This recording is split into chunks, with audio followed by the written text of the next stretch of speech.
This is Volusia Today, a public information radio program brought to you by the County of Volusia. Here is your host, Kevin Captain. Good morning and welcome to Volusia Today. I'm Kevin Captain with the county's Community Information Division. Thank you so much for tuning in this morning.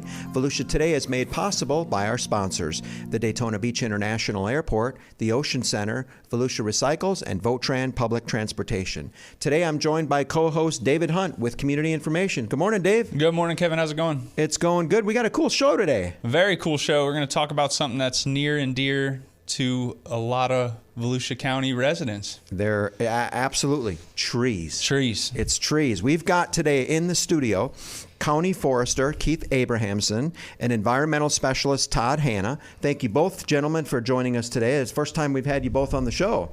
So it's great to get a little glimpse of maybe starting out with the question, what do you guys do for the county? What's your job? Keith?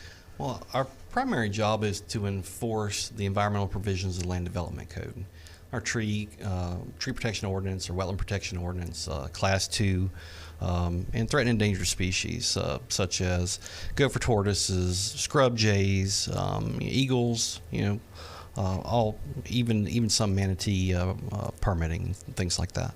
So you gave us the 30,000 foot, but what does your day-to-day look like? Day-to-day, anytime anybody builds anything in Volusia County, you got to have a building permit. And if you're coming in for a single-family residence, you're going to build a single-family residence, most likely you're going to need a clearing permit to build said residence. And that's where we come in. We get inspections scheduled. One of our environmental specialists comes out to the property. We're looking for wetlands on the property. We're looking for protected trees. People have to comply with the tree protection ordinance, which means they have to identify, locate, and save trees on their particular property or project.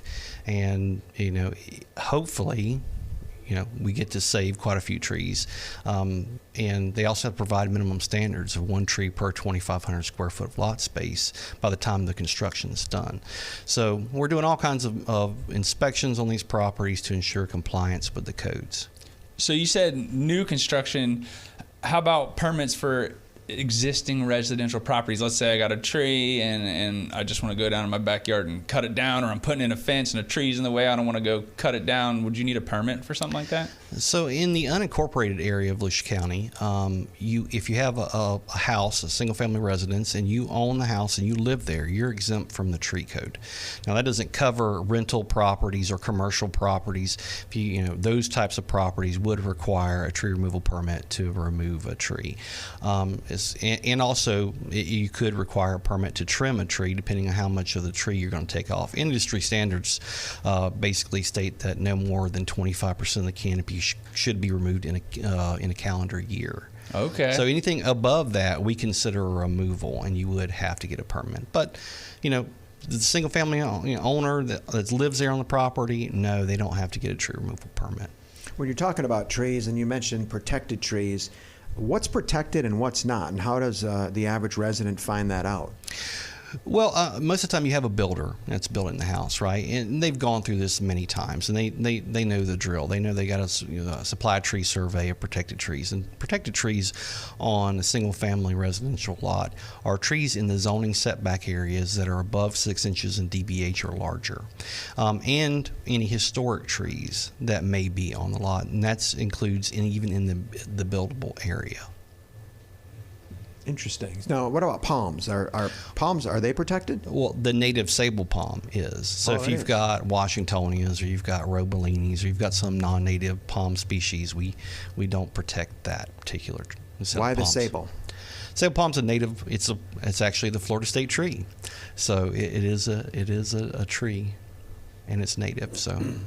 And there is like certain trees you just can't touch. Like if let's say you lived on the water and you had some mangroves that were getting high and it was messing up your view of the water, those are a big no-no, I think, right? Yeah. Right. Well, yeah, the state regulates mangrove trimming. Okay. We would regulate it in a sense that if you're in the wetland or wetland buffer, to do any work in the wetland or wetland buffer in Volusia County, you would need a wetland alteration permit.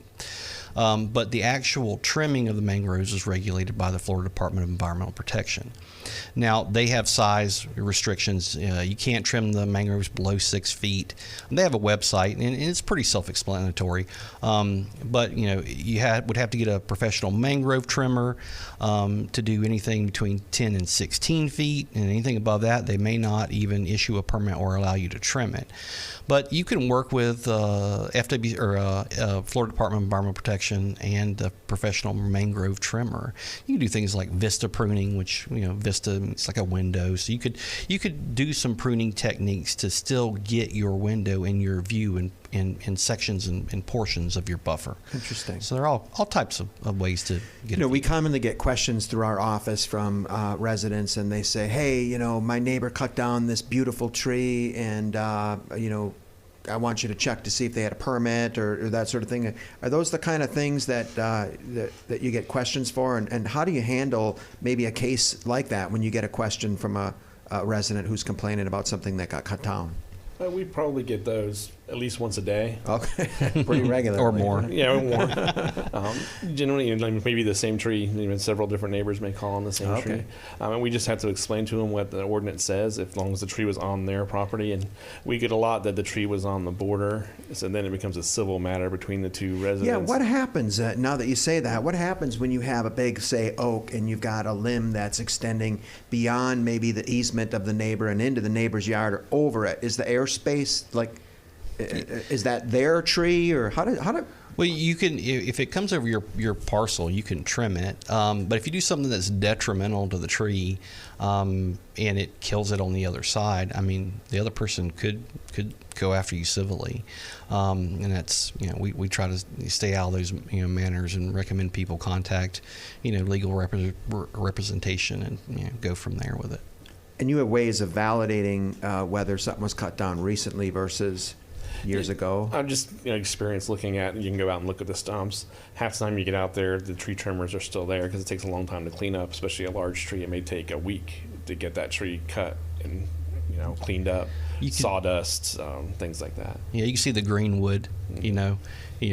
Everybody knows the difference between a old dead stump that's there, it's rotting, it's dry brown, and fresh green wood, fresh green cambium layer that's been exposed. So yeah, we would take pictures of those types of things and document them in case we have to take the case to the Volusia County Code Enforcement Board. And what happens in a case like that if somebody did cut it down, they didn't have a permit, it was a tree that was protected under the ordinance? Obviously, it's a lot harder to do an after-the-fact permit, but there are consequences as well. Yeah, there are late fees, and the ordinance is actually pretty stiff on this. If you were to come in and get a permit for a tree and remove it, you would get 15% replacement. So you'd only have to replace 15% of a protected tree you removed with a permit. If you cut it down without a permit, you could potentially have to replace 150% of the cross-sectional square inches. Wow. And that gets expensive very fast. We recently had one that was cut down that was a 57-inch tree, and at 150%, if that's what we levied, it would have been $216,000. Now, of course, we haven't enforced that 150%, but it's certainly going to be more than the bare minimum 15%. Ouch. $200,000 for cutting down a tree the wrong way. I hope everybody in Volusia County hears that and checks before trees are chopped down. You said something interesting earlier about new construction and permits needed, and my mind went straight to historic trees. And then I was thinking, well, how old is a historic tree? Is this front end new construction? You're already identifying those historic trees and those trees that shouldn't be touched. Is that kind of how that works? Yes. Yeah, they're providing us with a survey, right, in the location of the historic tree. We take these surveys, our employees, and they go out and they verify them, right? So, we get the survey, and we go drive to the inspection, Sometimes you'll get a survey that's inaccurate and you have them redo it. But yes, typically the historic tree is marked on the lot, and then we try to help the homeowner or whoever save the tree. If they can shift the house, if they can work with a certified arborist to do a root zone encroachment plan. If we can do whatever we can to help save the tree, that's the best and first option. And most people buy these lots because they want to keep those trees. Those trees help provide shade for the house. I've had people tell me that they've removed oaks, in front of their house because whatever reason they were afraid they were going to blow down or impact the house, and they've said they've told me that their power bill has gone up, between 10 and 20% just from losing the shade. Just from losing the shade. Wow. Yeah. Interesting. We're talking with Keith Abrahamson and Todd Hanna with the Environmental Management Division with County Government. We'll take a quick break and come back and continue to learn a little bit more about trees in Volusia County. Stay with us. I'm Will Roberts, your Volusia County tax collector. This is a friendly reminder that the deadline to pay property taxes is coming up. Please make sure your payment is postmarked by March 31st to avoid late fees. If you are mailing a check for your property taxes, please make sure your check is made payable to Will Roberts, Tax Collector. You also may pay by phone or online. If you are paying with a debit or credit card, there is a service fee. Please know that my office does not receive any portion of this service fee. If you have questions about your tax bill, please call us at 386-736-5938 or visit our website at vctaxcollector.org. That's vctaxcollector.org. We're back. I'm David Hunt along with Kevin Captain, and you're listening to Volusia Today, a public information program brought to you by the County of Volusia. Thanks, Dave. So, Keith and Todd, Volusia County's got some amazing historic trees that are hundreds of years old. My favorite is the Fairchild Oak in Ormond Beach, but there's others throughout the county. Tell us a little bit about what you know on these trees, why they're protected, and really which one would be the oldest one in Volusia? It's really hard to know without taking an incremental bore and boring into the trees and taking a you don't core want to do sample. that. and that's the bark and that is protection. It's kind of like the trees, like our skin.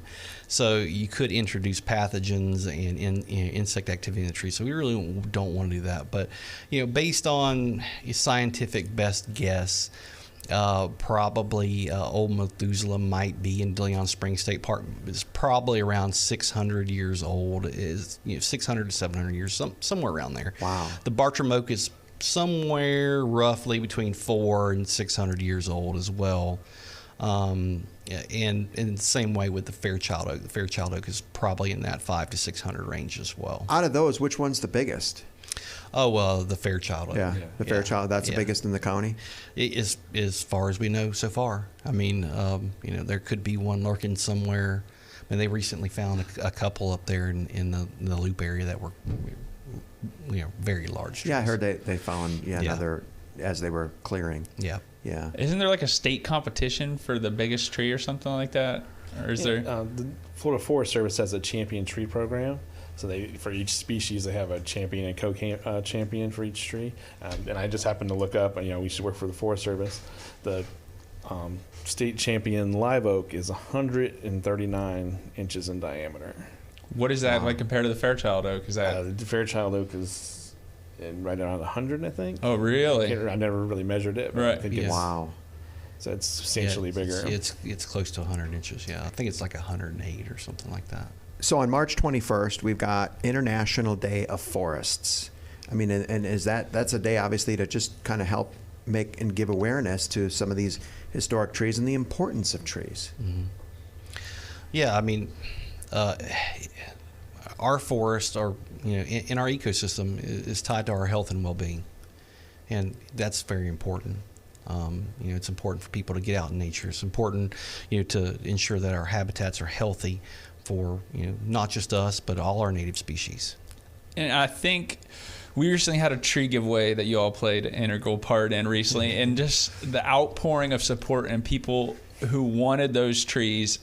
It surprised me. It surprised us. It was incredible. Can you give me a little background on how y'all helped with that tree giveaway, and just tell us a little bit about that event? Well, yeah, the tree the tree giveaway was basically, it came from our tree replacement fund. So, as we discussed, when trees are removed, sometimes people can't plant. We would prefer people to preserve as many trees on site so they don't have to plant. But the next option is planting your replacement trees on site. And after that, if you've planted all the area you can, then you would pay into our tree replacement fund. So we utilize some of the money from the tree replacement fund. We've had several hurricanes and even some tornadoes recently, and we're like, hey, let's do a tree giveaway. Ever since the pandemic happened, there's been kind of a movement to plant like food forests. So I said, hey, I talked with Trey Hanna, which is actually Todd's brother. Yeah, we heard all about him. Talked with him, and we thought that was a great idea to do a food forest giveaway, and we put together the plant species that we could actually get. One of the problems that we were finding were, actually finding the material. But we put it together a pretty good giveaway of Florida native fruit trees and fruit plants like blueberry and just all kinds of native plants and that are food forest type plants.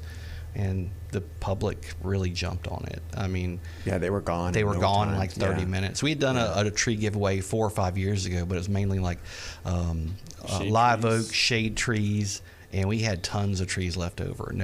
So we were totally taken by surprise by the amount of outpouring and support and that people want them. So I think it's something that we're going to continue to do every year. And that's great. You mentioned it comes from the tree fund. Mm-hmm. So just going back to when someone maybe say illegally cuts down a tree and they have to pay that fee, is that where that money goes, and what's the appropriations? How does that tree fund work within the county? So if you remove a tree without a permit, the replacement costs would go into, if you can't plant on the property somewhere, you could pay it into the fund.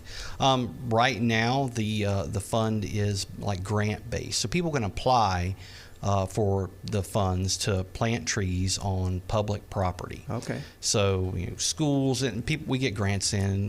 There was a disc golf place that's on county property in New Smyrna. That was all planted with the tree fund money. We've got projects going that the retention areas, planting some of those retention areas to try to put some canopy back. So we have all kinds of projects like that going on. I learned so much working here, Ryan, with Trey, just his ability to identify plants, trees, what they all mean, what they all do. I was wondering if there's like resources available just for the average person who maybe walks out in their front yard and doesn't know anything about trees, just sees trees out there. And is there any way for them to also, a second part to that is to be able to tell if they're healthy or not? Is there like identifying factors maybe like that somebody could simply, or is that just more intricate? Is that what you got to be a forester to kind of be able to identify? No, there are apps. I mean, you can seek. You can just Google plant ID or put it in your app search, and you can find apps that can help anybody start to learn plant ID. Is there a benefit to that? Do you think people should do that? Well, yeah. I mean, I think it's important to know what's around you. You could have something that's invasive or something that's harmful. I mean, you could have poison ivy. Well, you should probably know not to touch it, or poison oak, or you should, if you've got something that affects your pets, something that's poisonous to dogs or cats, having that knowledge is always great. Let's talk about disease trees for a moment, because I'm sure you guys get a lot of calls about, hey, my tree is not healthy. Can you take a look at it? Can you help me out? And you mentioned the Bartram oak recently too. My understanding is that there's some question about its health on that tree being 400-600 years old. Yeah. So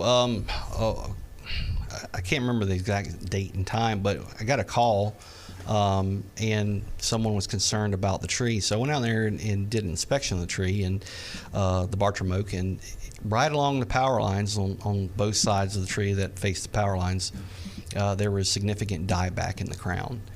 And we talked with Ray Jarrett. He works with Florida Department of Agriculture and Consumer Services, and he's also an ISA certified arborist. And we talked to each other about it, and he said, "Hey, let's monitor this tree. Let's take a look at it." And then recently we met with a bunch of people, certified arborists, Florida Forest Service, FDACS employees. We all got together, looked at the tree, and came up with a plan to try to alleviate the owners of the property. And the owners of the property, because the tree actually lies on private ownership. To try to mitigate what happened. And what happened was it was sprayed with a herbicide or a growth inhibitor or a regulator of some sort on the tips of the trees to keep it from interfering with power lines.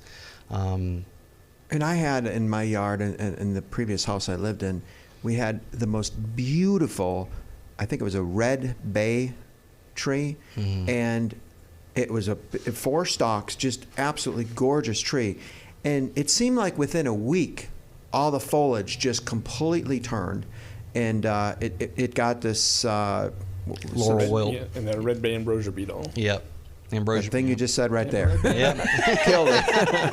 I mean, thankfully I was able to get some of the wood, and now we're making some furniture and stuff out of it. But tell us a little bit about that and things like that, because it reminds me of like you hear about the emerald ash borer and all these other bugs that are coming in from maybe not a native area, and they're deforesting some of the trees. Yeah, and that's basically it. It's from Eastern Asia. It came in. It bores into the red bay. Once they get to a certain size, usually it's between 5 and 6 inch diameter is when they start attacking it, and then they grow a fungus that they eat. And that's what you'll see, like in the wood that you have, there'll be black lines, and that's what that is. Black or blue. Yeah. And how does it work? Like where it just turns brown overnight. It seems like. Yeah, it just kills it pretty quickly. Yeah. The fungal, fungus just goes right all through the plant. It just hits the vascular system and just runs through it and overwhelms it and kills it. So when you have to go out and you do these site visits and you find these diseased trees, do you give recommendations on products, or are there just sometimes things you just can't do? Yeah, I mean, sometimes there's no saving it, right? There's nothing you can do. The thing I would say that people need to realize about trees is they require maintenance, right? So if you got a tree next to your house, there are some things you need to look out for. If you see fungal fruiting bodies coming up through the grass and or underneath the tree, it's an indicator of some root problems. If you see, like I said, fungal fruiting bodies on the trunk or in the canopy, that's another indicator that, hey, I need to have someone come out and look at this tree. Trees require maintenance. We always recommend that they get the trees on a maintenance schedule. Have an ISA arborist come out and take a look at the tree. Trimming the tree and having someone maintain the tree could drastically improve the life of the tree and keep it from failure. Spanish moss, good or bad? Good question, Dave. Some trees you see, that's all you see is the moss, and you wonder, is that... It's really not... It's not really good or bad. It doesn't really hurt the tree. The only thing I can say is that when it puts a lot of weight on the tree. So if you've got branches that are already maybe failing, and you have all that weight on the tree, we get a tropical storm or hurricane in here, dumps tons of water on that stuff. It soaks up all the water.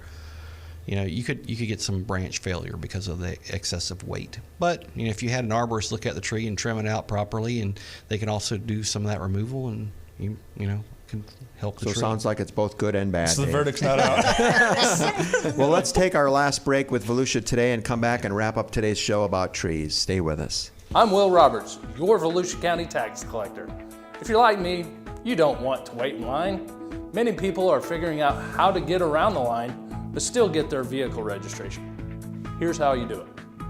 You can renew your tag online and either have your registration mailed to you, or you can walk in and pick it up through our express lane. I renewed my tag online, and I'm here to pick them? All you have to do is log on to vctaxcollector.org/renew. That's vctaxcollector.org/renew. The online payment vendor charges a service fee for online renewals. The fees are listed at the bottom of the page. My office does not receive any portion of this fee.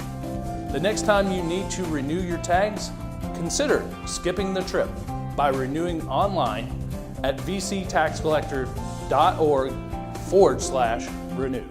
Welcome back. We're talking with Keith Abrahamson and Todd Hanna with Environmental Management. We're talking trees. Keith, just as we wrap up the show, we've got 2 minutes left. What's your message to residents that might make your job easier and to help protect the trees that we have here in Volusia County? I would say that if you have questions, call us. We're available. We're always available to help or answer questions.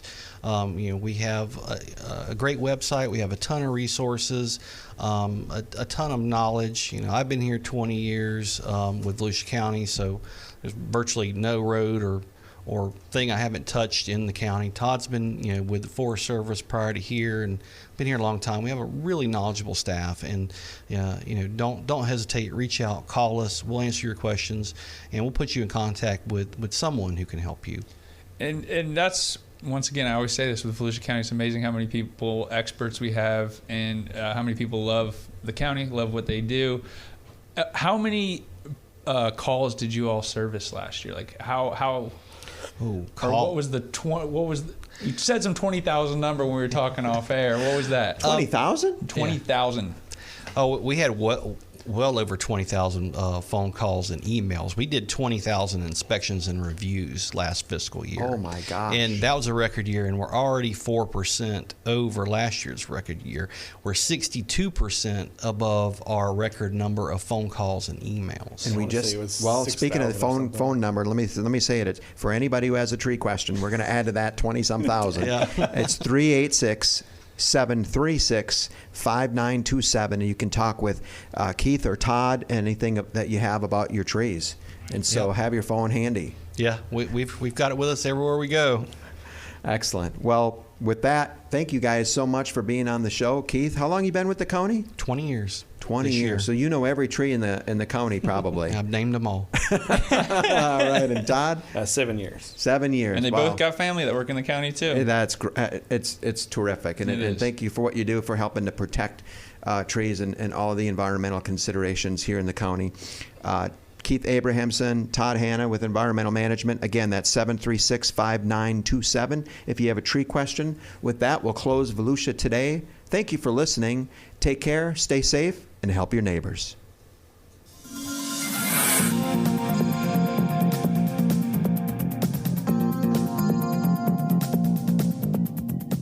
If you have a comment about Volusia Today, or if there is a topic you would like to hear featured, please contact Volusia County Community Information at 1-866-345-0345.